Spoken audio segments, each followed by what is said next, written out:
par notre système de santé publique et sont complètement guéris. J'en appelle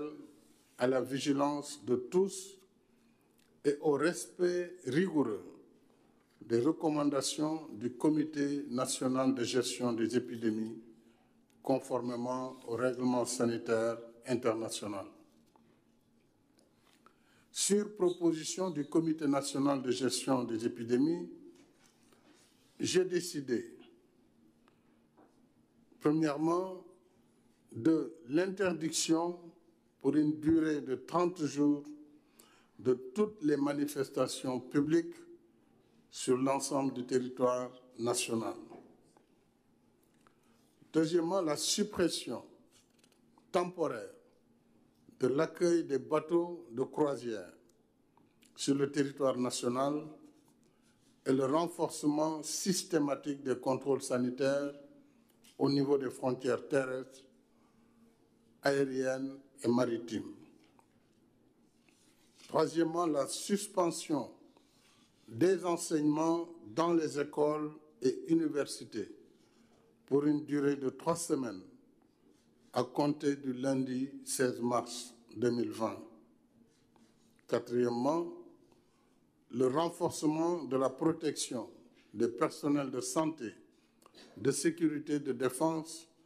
et de secours mobilisés.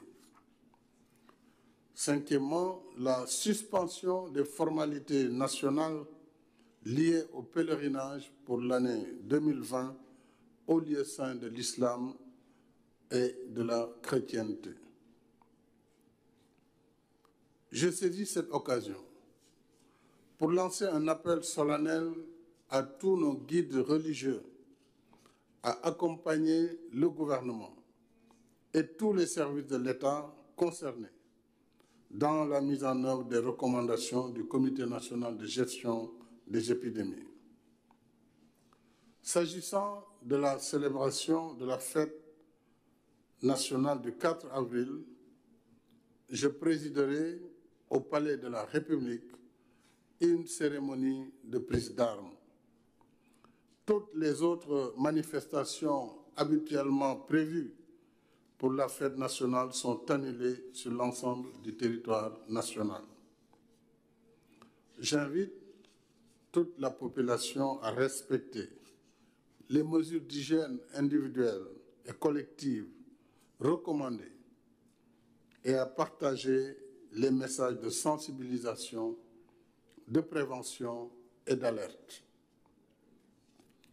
Je recommande à nos compatriotes de la diaspora vivant dans des zones à forte prévalence de Covid-19 de respecter les dispositions édictées par leur pays d'accueil. Je leur exprime ma solidarité ainsi que celle de toute la nation en ces moments difficiles. Je voudrais faire le résumé en langue nationale wolof. Mbokk Sénégal, bés bi tey di samedi ci weeru mars dajale naa kuréel gi nga xam ne moo yor wàllu feebar yi ci biir Sénégal ñu tuddee ko Comité national de gestion des épidémies. Kuréel googu nag moom moo dajale ñëpp ñuy borom xam-xam ci wàllu kër docteur moo xam professeurs yi la wala docteurs yi wala ñëpp ñi nga xam ne ñu ngi yëngatu ci wàllu woowu ak ñiy saytu feebar bi ak di ko faj. Dajale naa leen aussi ak waa armée nationale, gendarmerie nationale ak police ñu xamee leen ci turu force de défense et de sécurité. Dajale nañu aussi service yi nga xam ne yëpp tey jii taxaw nañu bokk ci xeex bi nga xam ne nekk na xeex bu àdduna bi yëpp di def contre jàngoro joo xam ne ñu ngi ko tuddee Covid-19 te tey wër na àdduna yëpp. ñoom nag ñi nga xam ne ñoo nekk kër docteur ak ñi yor comité national boobu dama tàmbali di leen sant bu baax ci liggéey bi ñu jot a tàmbali bi fii ndax ba mbir mi amee ba léegi taxaw nañu temm guddi ak bëccëg ñu ngi dem di jël prélèvement yi ñu ngi faj maladie ñu ngi isolé ñi nga xam ne itam dañ leen wàll wala boog toogoon nañu ak maladie. ma bëggoon tam dalal xelu waa réew mi si ni état bi muy nguur gi dana jël bépp matukaay bu mu war a jël ngir mën a xeex feebar bi di Covid-19 mu bañ a nekk lor bu mag ci suñu réew. fii ñu toll tey am na li ñuy wax foyer de transmission maanaam feebar bi feeñ na ginnaaw bu mu amee ci Ndakaaru mu doon ay cas yoo xam ne dañ ko importé yàlla def ci cas yooyu ñaar faj nañ leen ba ñu wér am nañu yaakaar ci ñeneen ñi waaye amaat na ci Touba benn cas boo xam ne moom it ba mu jóge Italie ñëw yàlla def na dafa wàllu waa këram ak li jege ñi ko jege woon ba ñooñu tey jël nañu benn centre de santé bu nekk Touba ñooñu foofu lañ leen di toppatoo lépp li war ci seen wér-gu-yaram docteur yi déplacé wu nañ pour dem dinañu aussi déployer hôpital militaire mu ñëwaat Touba ngir continuer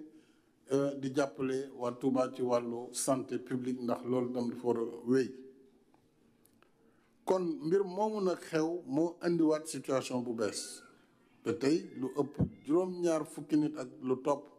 ñu ngi leen di topp di leen isolé ni nga xam ne noonu lañ ko war a defee ci feebar bi ngir ñooñu bañ a wàll ñeneen bu fekkee am nañu feebar bi loolu nag moo tax docteur yi nañu bu ñu bañee mbir mi ëpp suñu loxo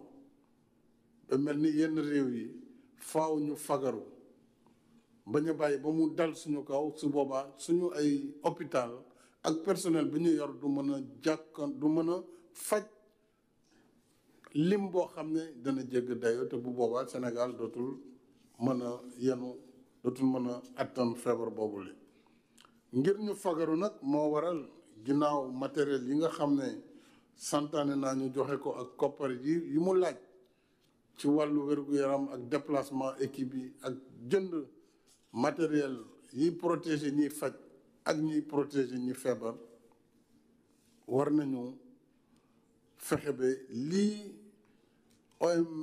OMS wax muy organisation mondiale de la santé nga xam ne moom mooy joxe recommandation maanaam ay tegtal yi réew yëpp war a topp ngir bañ feebar bi jéggi dayoo loolu tax ma ne ginnaaw bi ma leen dégloo ñoom experts yi jël naa ay dogal ci li nga xam ne mooy wareefu état mu wareefu nguur gi bi ci jiitu mooy dinañu dindi tere ndaje public yi nga xam ne dafay faral di am moo xam ci stade yi moo xam ci bépp xeetu manifestation publique sur l'ensemble du territoire fii diiru fanweeru fan selon ni feebar bi di évoluer ñaareel bi tam gis nañ ne am na bateau yu doon ñëw lu bare di indi ay nit yu jóge bitim réew loolu tam dakkal nañ ko fii ba jëmmi jamono te it wax nañu ñu renforcer contrôle yi ci frontière yi nga xam ne mooy frontière yi ci suuf ci frontière yi ci suuf wala frontière yi nekk ci aéroport yi wala boog yi nekk ci port bi loolu yëpp am nañ waxtaan bu yaatoo yaatu tey pour yokk kattan ak nit ñi ko war a saytu ak matériel bi ñu war a yor pour que tam feebar bi bañ di ñu duggee ci frontière yi ñetteeli mesure bi tam ñu ngi ko jël ginnaaw bi benn xale ci ñi ñu téye woon ci Touba génne dem école am te mu bokkoon ci ñi feebar kon déjà waa classe boobu ak ñamu gisoon ñëpp dañ leen di daal di ñoom itam isolé ngir ñu bañ nag loolu yaatu moo tax ñu jël mesure tëj école yi ci diiru ñetti semaine bon à partir de lundi altine bii di ñëw maanaam école yi day tëj kon mel na nu weekend bi bu paree école yi dañu tëj ci diiru ñetti semaine muy école yu ndaw yi école maternelle ba université ngir ñu éviter moytu lépp loo xam ne dana indi ay jafe-jafe ci wàllu woowu ñeenteel bi tam mooy jël nañ ay dogal pour renforcer protection maanaam kaaraange personnel de santé parce que ñoom itam ñoom docteurs yi ak infirmiers yi ñi nga xam ne ñooy njëkk a jot maladie war nañu bu baax a baax assurer seen kaaraange ci équipement ak ci lépp loo xam ne dana tax ñu moytu ñoom it ñu am contamination ndax feebar bi xamul docteur xamul ministre xamul président xamul maanaam kenn jomb ko mën na dal si ku ne te mën na la dalee nu nekk ndax ki ngay toogal mu lay wàll peut-être sax doo xam ne ku yor feebar bi la loolu tax nag dañ war a gën a fagaru juróomeeli dogal bi tam mooy dañuy taxawal formalité yi nga xam ne tàmbali woon nañ ko jëmale ko ci wàllu aj pour li concerné jullit yi aj màkk wala boog pèlerinage chrétien ñoom it waroon nañ di def seen pèlerinage lu yàggul dem Rome dem Israël def circuit bi ñu daan def loolu yëpp dañ ko arrêté ba jëmmi jamono mënatul donc taxawal nañu formalité yooyu ministre de gouvernement bi waxtaan na ci démb ak yéen loolu tam mu ngi découlé ci li réew yi nga xam ne fa la ñu war a jëm jël nañ ay mesures ne seen réew fi mu nekk dakkal nañ loolu lu mel nu Arabie Saoudite muy umra bi muy visite yi muy aj bi ñoom jël nañ dogal boobu ne ren ji suspendre nañu bépp activité bu jëm ci aj bi ba ñoom it ñu gën a xam fu feebar bi jëm lii nag moo tax may wëlbatekuwaat nag ci kilifa diine yi di leen lancer appel mooy di leen ñaan ñoom seen bopp ñu taxaw ci mbir mi waxtaan ak seeni jaboot waxtaan ak seeni taalibe ngir lii ñu wax te wér-gu-yaramu askan bi tax ñu mën ko doxal ngir aar askanu Sénégal loolu jàpp naa ne kenn ku nekk ci ñoom war na ko taxaw ci bu baax a baax ngir lii ñu wax mën a am maa ngi rafetlu it nag li nga xam ne kilifa jàngu bi def nañ ko ba pare parce que ñoom déjà def nañ appel bi jël nañ décision pour aj li nga xam ne moo aju ci seeni manifestation religieuse li jëm nag ci nguur gi ba tey ñu ngi dëgmal suñu 60e anniversaire muy 4 avril 2020 nga xam ne dañu pare woon défilé bu mag a mag ndax ren la réew mi di am juróom-benn fukki at waaye préparatif yooyu yëpp nag mujj nañ ko teg ci suuf ndax bu réew bu ci feebar nekkee surtout feebar bu mel ni bii di Covid-19 nekk feebar bu mën a wàlle lool mën a yàq lu bare mënatuñu nekk di def ay fête moo tax fête 4 avril bi dañ ko arrêté moom it dakkal ko ba nga xam ne benn manifestation mooy am ci palais bi lay nekk le 4 avril ak ñi nga xam ne ñoo ko seq ak njiitu réew mi ñu def ko nag ci turu Sénégal yëpp ba tax na même région yi su boobaa du aaju ñuy def levée de maanaam ñuy def prise d'armes donc benn prise d'armes mooy am au palais de la République pour mandargaal feetu 4 avril 2020 loolu mooy li nga xam ne moom méngoo ak tey li ñuy dund fii ci Sénégal kon maa ngi woo population bi yëpp góor ak jigéen mag ak ndaw ñu respecté itam li nga xam ne moom la waa kër docteur di wax ci wàllu cetum loxo ci wàllu lépp li ñu leen di santaane ci nuyu wante beeg raxas loxo yi surtout si ndaw ñi ak lépp loo xam ne ay mesures la yu ñu wax te ñu ngi koy génnee ci télévision yi bés bu ne di ko wax ci rajo yi loolu buñ ko defee am nañu yaakaar ne suñu borom mën nañu jàppale ginnaaw bu ñu fagaroo ñaanee aussi suñu borom jàmm mën na ci am. maa ngi terminer itam ci suñu mbokk yi nekk bitim réew jamono ji ñoom jaaxle nañu lool ndax am na ci réew yoo xam ne tey Sénégal bëri na fa ay doom réew mu mel ni Italie réew mu mel ni France réew mu mel ni Espagne bëri nañu fa te nit ñi jaaxle nañu waaye li ñu leen di wax rek mooy fii ñu toll nañu ku ne fa nga ne na nga respecté tam li kër docteur yi wax ak nguur ga nga nekk réew ma nga ne la mu dogal buñ ne bu kenn génn bu ñu ne nañu respecté ay recommandation nañu ko def nañ leen ko digalee te xam ni xëy na buñ ko defee yàlla mën na def sutura. En tout cas maa ngi leen di waxaat suñu solidarité maa ngi ñaan aussi ñi nga xam ne bàyyi nañ avion yi di jël yoonu suuf loolu moo gën a garaaw parce que dugg boo xam ne kenn du la contrôler loolu da nga lor sa njaboot parce que sa njaboot ngay njëkk a wàll balaa ngay wàll société bi donc loolu aussi ñu bàyyi ci xel moo tax faaw ñu renforcer contrôle sanitaire ci frontière terrestre maanaam muy frontière yëpp yi nekk ci buntu Sénégal mais aussi ñu wax leen rek suñu solidarité et dinañ nekk en contact ak ñoom via suñu ambassades yi ak consulat yi ba nga xam ne bu ay situation amee ñu mën leen taxawu ñoom it ak fu ñu mënti dëkk. lii moo doon ci gàttal kàddu yi nga xam ne tey amoon nañ ko fi ginnaaw bu ñu xoolee situation bu bees bi di ñaan yàlla nag mu yem fii ndax ñu mën a jublu ci yeneen i mbir kon maa ngi sant ñëpp di gërëm ñëpp asalaam.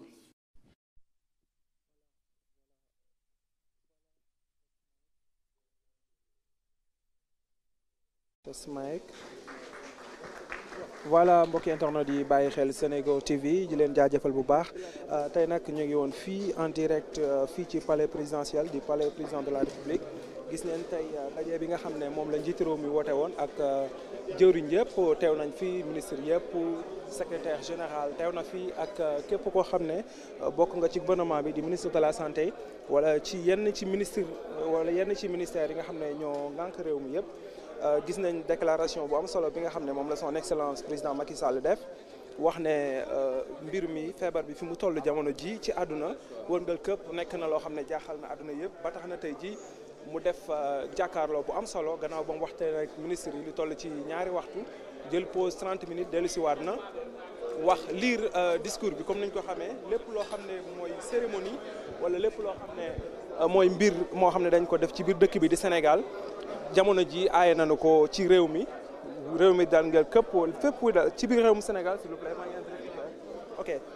ok excuse-moi comme fi nga xam ne ñu nekk mooy Sénégal interdit nañ lépp loo xam ne cérémonie la jamono ji may wax ak yow interdit nañ ko pour am xam naa dañuy bàyyi en attendant ñu vérifier yi nga xam ne nan la ñuy xool en attendant ñu xool kilifa diine yi nga xam ne ñoo da ci dëkk bi ndax jamono ji ñu nekk nag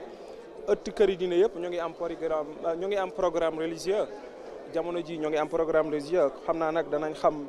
nan la kilifa diine yi def mais daal nañ jàpp ne jamono ji président de la république yëkkati na ay kàddu wax ne lépp luy cérémonie wala lépp loo xam ne dañuy dajaloo askan bi di ci waxtaan wala askan bi dajaloo mën na indi dara wala mën na yokk doomu jàngoro bi kenn xamul Sénégal ko xam ne jamono ji lu toll ci 19 cas moo ngi fi wala 21 cas bu ngeen ko vérifier ci suñu plateforme senego.com da ngeen gis ne jamono ji nan la feebar bi def ak fan la toll temps réel ba tax na nag président de la république Macky Sall wax na ne interdit nañ lépp luy rassemblement public dafa dajaloo gis nañ suñu mbokki chrétien yi ni ñu defee communiqué bi depuis le 7 loolu la ko suñu président defee tey ji wax ne lépp luy rassemblement école yi ci fàttali aussi tëj nañ leen lu toll ci ñetti semaine maanaam nag interdiction bi nag mu ngi concerné tey ji jamono yi ñuy wax ak yéen ba lu am fanweeri fan maanaam lu toll ci benn weer ci lay duré xam naa suñ ca paree incha allah bu fekkee ne mbir mi mën nañ wax ne yàlla teggil nañu nattu bi rek lépp luy programme dina am mais daal nañ jàpp ne jamono ji fii ñu nekk ci Sénégal président de la République def na ko comme ni ko préfet defee sans communiqué wax ne ngénte yi am ci biir Dakar wala dëj ak lu mu mën a doon képp ku defoon demande rejeté nañ yëpp président nag jot na ko confirmé comme mën nañoo wax maintenant nii lépp mën na fii ci Sénégal interdit nañ lépp luy rassemblement public yaa xam foo ko mën a defee aay nañu ko lépp ngir mucc wala lépp pour def ba maytu xam doomu jàngoro ji nga xam ne mooy coronavirus di Covid 2019 na la ñuy def ba mucc ci mu nekkoon seen reporter Seydina Alioune Ndiaye fii ci palais de la République pour Sénégal.